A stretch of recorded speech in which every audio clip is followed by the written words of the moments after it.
Now coming to the discussion about the physiography of the Arctic basins. See, the Arctic Ocean is the smallest and the shallowest, covering an area of 14 million square kilometers.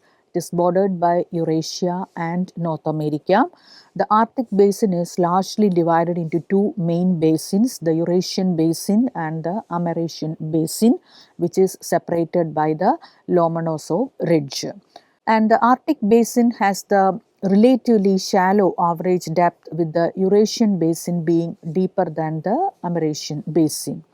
And again, the Arctic is dominated by continental shelves, which are submerged portions of the continents. And these shelves are actually influencing the circulation pattern and the nutrient availability in the Arctic. So, the physiography of the Arctic Ocean Basin showing the major structural tectonic units are given on the right hand side. So, you can see the Eurasian Basin as well as the American Basins, and also it is given the Canada Basin. Now, coming to detailed discussion about Arctic basins. A basin is a large bowl-shaped area on Earth's surface surrounded by higher land.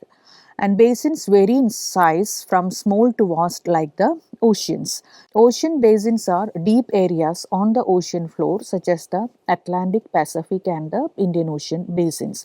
So they have smaller basins within them, like the Arctic Basin in the Arctic Ocean. Arctic Ocean has two main basins, the Eurasian Basin and the American Basin, which are separated by the Lomonosov Ridge. So, this image actually shows you the three major basins, the Eurasian Basin on the right hand side, the American Basin in the middle and the Canada Basin towards the left side of this image, indicated by dark blue colors. Now, the Lomonosov Ridge. So, this underwater mountain range stretches across the Arctic Ocean from the New Siberian Islands through the North Pole to the Canadian Arctic Archipelago. It separates the two basins that we have discussed, like the Eurasian and the American basins. So, coming to the Eurasian Basin, it is located west of the Lomonosov Ridge, and this basin is shallower than the American Basin, and it is bordered by Eurasia's continental shelves to the south and the Alpha Ridge to the north. Whereas the American Basin, found east of the Lomonosov Ridge, is the basin, and it is deeper than the Eurasian Basin. And it stretches from the Lomonosov Ridge to the North America's continental shelves. Now we discuss about continental shelves. A continental shelf is a portion of a continent that is submerged under an area of relatively shallow water, which is known as the shelf sea. The continental shelves in the Arctic Ocean Basin are remnants of past glaciation, when large ice sheets covered much of the northern hemisphere. The shelves are relatively wide compared to other ocean basins, particularly in the Eurasian sector. And these shelves are important for biological productivity, as they provide a shallow, sunlit environment conducive to the growth of phytoplankton. And they extend from the coastlines of the Arctic landmasses such as Siberia, Alaska and Canada. So we have given on the right hand side, we have given the images of this continental shelf as well as the continental slope in the Arctic Basin. And so you can just go through the images and then you can find out the depth and other things related to these particular features.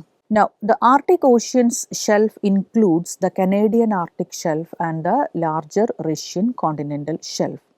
The Canadian Arctic Shelf underlying the Canadian Arctic Archipelago, and the Russian continental shelf is divided into three smaller shelves: the Barents Shelf, the Chukchi Sea Shelf and the Siberian Shelf. The Siberian Shelf is the largest such shelf in the world, and it holds large oil and gas reserves. And again, the Arctic shelves cover large areas around the Arctic Ocean, extending from the coastline of the Arctic countries. And coming to the depth, they are generally shallow, ranging from a few meters to a couple of 100 meters deep, and the depth increases gradually offshore. And again, the Arctic shelves are rich in resources like oil, gas and minerals, making them important for the economic activities such as oil and gas exploration and also fishing. And the Arctic shelves are highly vulnerable to climate change. Rising temperatures can lead to the sea ice melt, and that will affect the ocean circulation patterns and also the ecosystems within the Arctic.